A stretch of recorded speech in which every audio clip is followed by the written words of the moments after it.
Because what happens when I say that everything exists on a frequency, your feelings, your actions, your thoughts, you have a level of knowledge, you have a level, you know, what skill set do you have?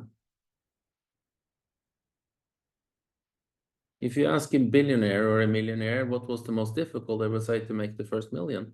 But when they had done that, then they knew it because they were programmed. It's a level of knowledge, level of thinking, level of action, level of attitude, and level of feelings. What is an attitude? What you think, feel, and act. Your attitude. Change your attitudes.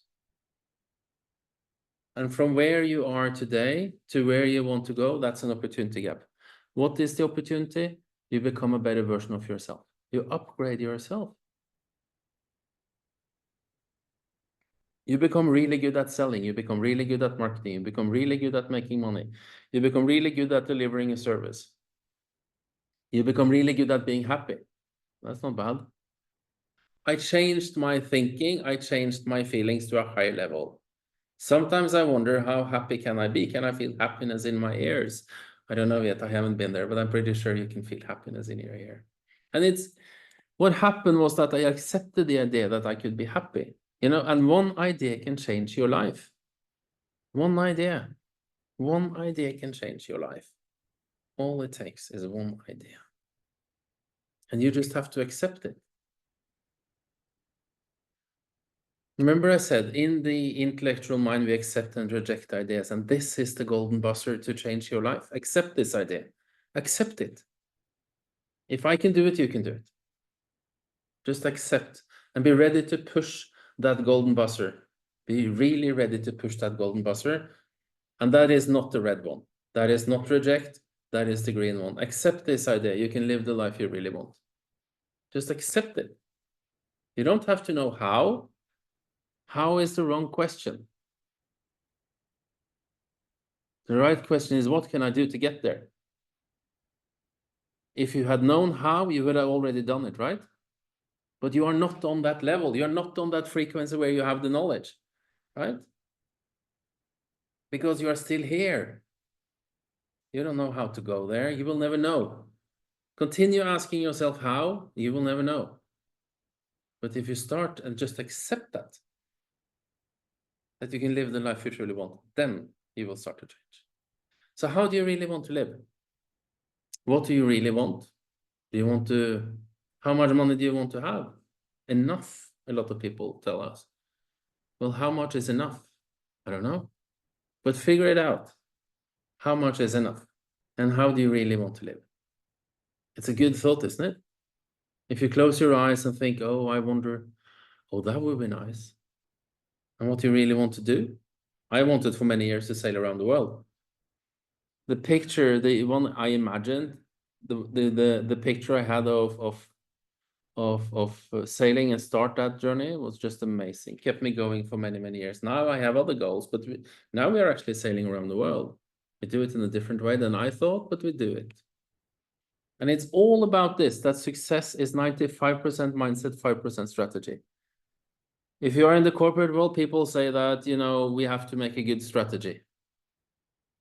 And then I can say, like Peter Drucker, Professor Peter Drucker said, culture eats strategy for breakfast. What is culture? Mindset.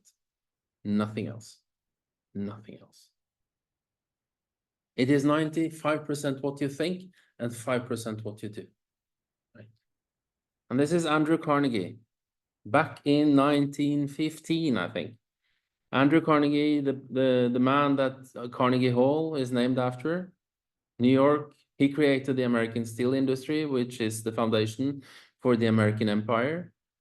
And he said, any idea that is held in the mind, mark this word, any idea that is held in the mind that is emphasized, that is either feared or revered, will begin at once to clothe itself in the most convenient and appropriate form available.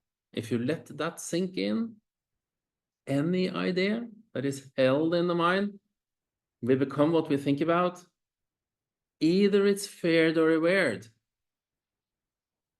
If you want it or not, will begin at once, immediately, to materialize, to be created in the physical world in the most convenient and appropriate form available.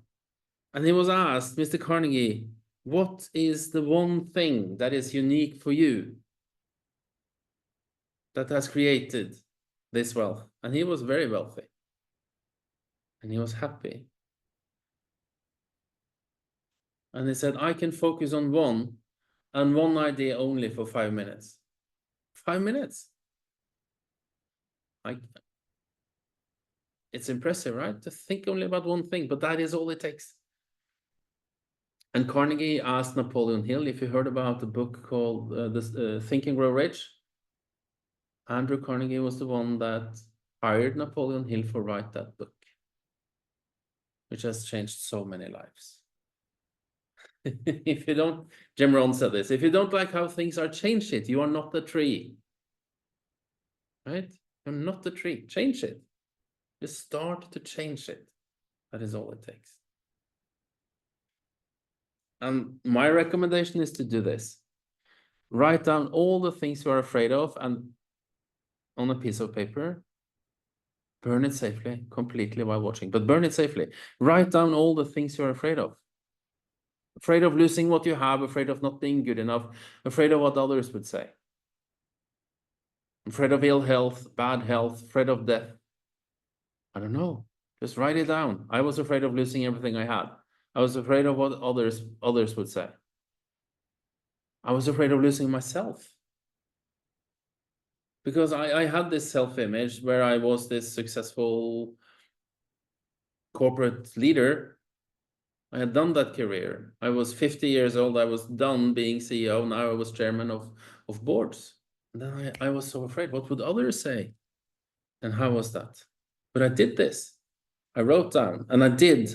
I went out of the comfort zone into the fear zone, and I went through that terror barrier. And I wrote down the things I really want in life. The goals, right? The goals.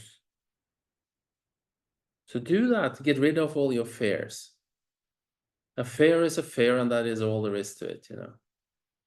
An excuse is just something that your fears have created. Get rid of it. A client of mine, I worked with her one-on-one. I told it several times. She did this exercise, and she hesitated doing it. And I said, why is it so? Well, she said it was difficult for her. I said, it's okay. And one day she did it. And she filmed it and she sent it to me. But it's important to do it safely, right? So don't burn down your house. Okay. My client said she had a long list, like several pages handwritten with fears. And I said, how was it to burn it? She said, well, it was like losing an old friend. I said, but it was not a good friend, right? And she said, no, it was not a good friend. But when she did that, she accomplished her goals. She reached her goals. She wanted to be an international best-selling author, and she became that because she got rid of her fears. Right? And then focus on your goals. Write down all the things you want in life and read them every day. It goes back to Andrew Carnegie. Any idea that is held in the mind that is emphasized, either feared or revered, will begin at once to clothe itself in the most convenient and appropriate form available. Focus on what you want. I want to be financially free. I want to make 2 million a year. I want to make 1 million a year. I want to have that. Focus on it. And you know, you don't have to be great to start, but you have to start to be great. It's so basic. Just do it. Just do it. Just do it. As a mentor, I meet all kinds of persons. Some are managers and they want to have a fantastic career. Some are entrepreneurs, but they don't know how to start their own company. And some don't know what they want. They just want something else, something more in life. They want to change. And that is the common denominator of my clients.